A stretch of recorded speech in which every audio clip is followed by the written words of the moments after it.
Hello students, ഇന്നത്തെ വീഡിയോയിൽ നമ്മൾ ഡിസ്കസ് ചെയ്യുന്നത് ഓട്ടോമേഷൻ എന്ന ടോപ്പിക്കിനെ കുറിച്ചാണ്.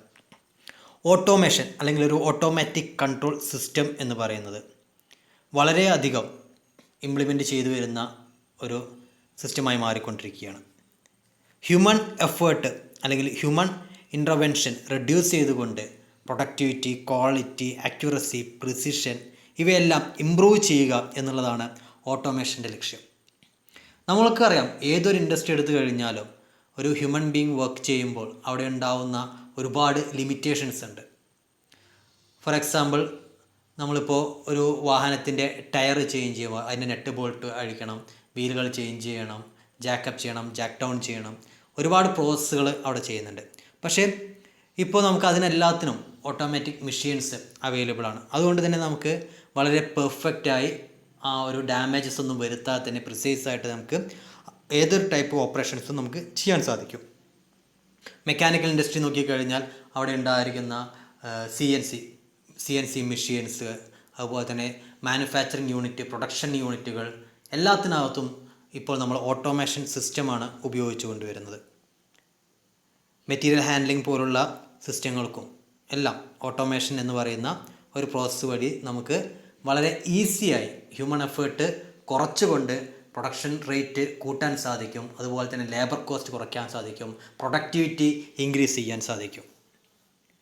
നമുക്ക് ഓട്ടോമേഷൻ അച്ചീവ് ചെയ്യുന്നതിന് പല തരത്തിലുള്ള മെത്തേഡുകൾ നമ്മൾ ഉപയോഗിക്കാറുണ്ട്. Mechanical, hydraulic, pneumatic, electrical, electronic devices, അതുപോലെ തന്നെ കമ്പ്യൂട്ടേഴ്സ് ഇവയെല്ലാം കമ്പൈൻ ചെയ്തിട്ട് നമുക്ക് ഉപയോഗിക്കാവുന്നതാണ്.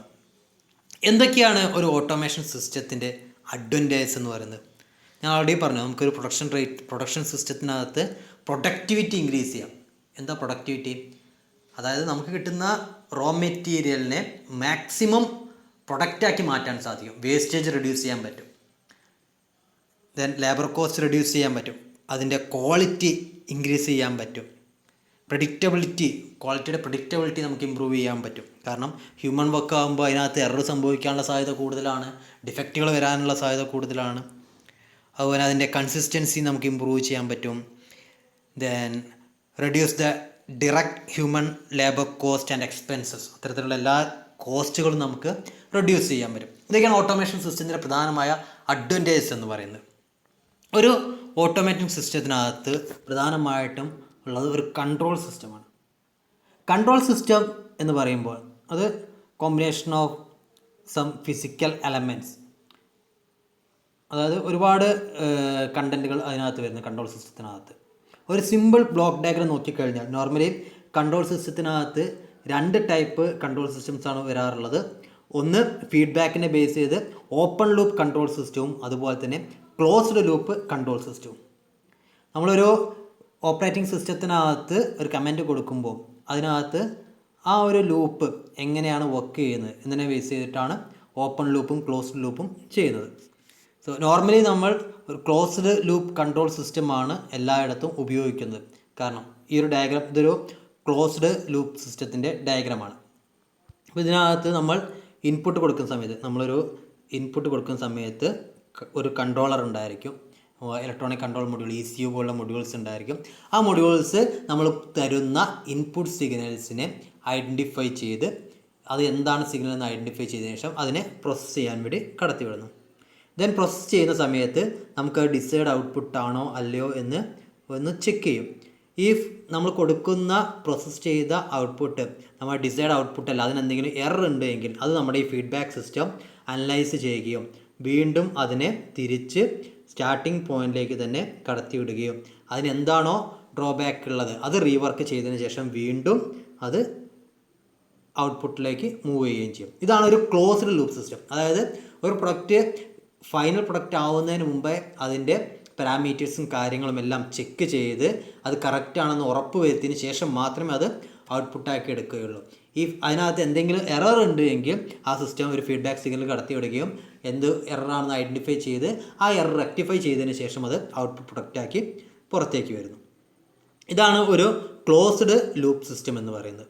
ഇനി ഒരു ഓപ്പൺ ലൂപ്പ് സിസ്റ്റത്തിനകത്ത് ഈ ഒരു ഫീഡ്ബാക്ക് സിസ്റ്റം ഉണ്ടായിരിക്കില്ല. ഓക്കെ, ഈ റെഡ് ലൈൻ്റെ താഴെ ഭാഗത്തേക്കുള്ള പോർഷൻ ഉണ്ടായിരിക്കില്ല, ഡയറക്റ്റ് ആയിരിക്കും. അതായത് ഇൻപുട്ട് സിഗ്നൽ കൊടുക്കുന്നു, നേരെ അത് കൺട്രോൾ യൂണിറ്റിലേക്ക് എത്തുന്നു, അത് പ്രോസസ്സ് ചെയ്യുന്നു, നേരെ ഔട്ട്പുട്ടായിട്ട് വരുന്നു. മേ ബി അതിനകത്ത് ചെറിയ എറർ ഉണ്ടായിരിക്കാം, ടോളറൻസ് ഉണ്ടായിരിക്കാം, ഡയമെൻഷണൽ വേരിയേഷൻസ് ഉണ്ടായിരിക്കാം. പക്ഷെ അതൊന്നും ചെയ്യില്ല, ഫൈനൽ ചെക്കപ്പിനകത്ത് വരുന്നില്ല, നേരെ പ്രൊഡക്റ്റായിട്ട് പോകുന്നു. മേ ബി അത് റിജക്റ്റ് ചെയ്യാനും അക്സെപ്റ്റ് ചെയ്യാനുള്ള പ്രോബിലിറ്റി ഉണ്ടായേക്കാം. ഓക്കെ, അതൊരു കൺട്രോൾ സിസ്റ്റം അല്ലെങ്കിൽ ഫീഡ്ബാക്ക് സിസ്റ്റം ഇല്ലാത്ത ലൂപ്പിനെയാണ് നമ്മൾ ഓപ്പൺ ലൂപ്പ് എന്ന് പറയുന്നത്. അപ്പോൾ ഇതാണ് പ്രധാനമായിട്ടും കൺട്രോൾ സിസ്റ്റത്തിനകത്ത് വരുന്ന ഓപ്പൺ ലൂപ്പ്, അതുപോലെ തന്നെ ക്ലോസ്ഡ് ലൂപ്പ് സിസ്റ്റം എന്ന് പറയുന്നത്. Then application of control system. നമ്മൾ റോബോട്ടിക് മൈക്രോ സർജിക്കൽ ഡിവൈസസ് ഉണ്ടാക്കുന്നതിന് വേണ്ടി ഉപയോഗിക്കുന്നുണ്ട്. ദെൻ ഓട്ടോമൊബൈൽ ക്രൂയിസ് കൺട്രോൾ സിസ്റ്റത്തിനകത്ത് ഉപയോഗിക്കുന്നുണ്ട്. ഡിജിറ്റൽ ലൈബ്രറിക്കകത്ത് ഉപയോഗിക്കുന്നുണ്ട്. Automatic climate control in automobiles, anti lock braking system in vehicles, parking distance control in automobiles, engine management system in vehicle. ഇതൊക്കെ നമ്മൾ ഓട്ടോമൊബൈലുമായിട്ട് അല്ലെങ്കിൽ നമ്മുടെ ഒരു മെക്കാനിക്കൽ ടേമുമായി റിലേറ്റഡ് ആയിട്ടുള്ള കുറച്ച് ആപ്ലിക്കേഷൻസ് ഉൾപ്പെടുത്തിയിരിക്കുകയാണ്.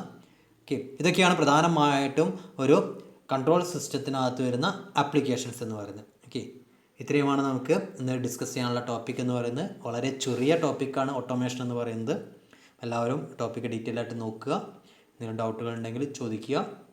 ഓക്കെ, നമുക്ക് നെക്സ്റ്റ് വീഡിയോയിൽ പുതിയൊരു ടോപ്പിക്ക് ഡിസ്കസ് ചെയ്യാം. Okay, thank you.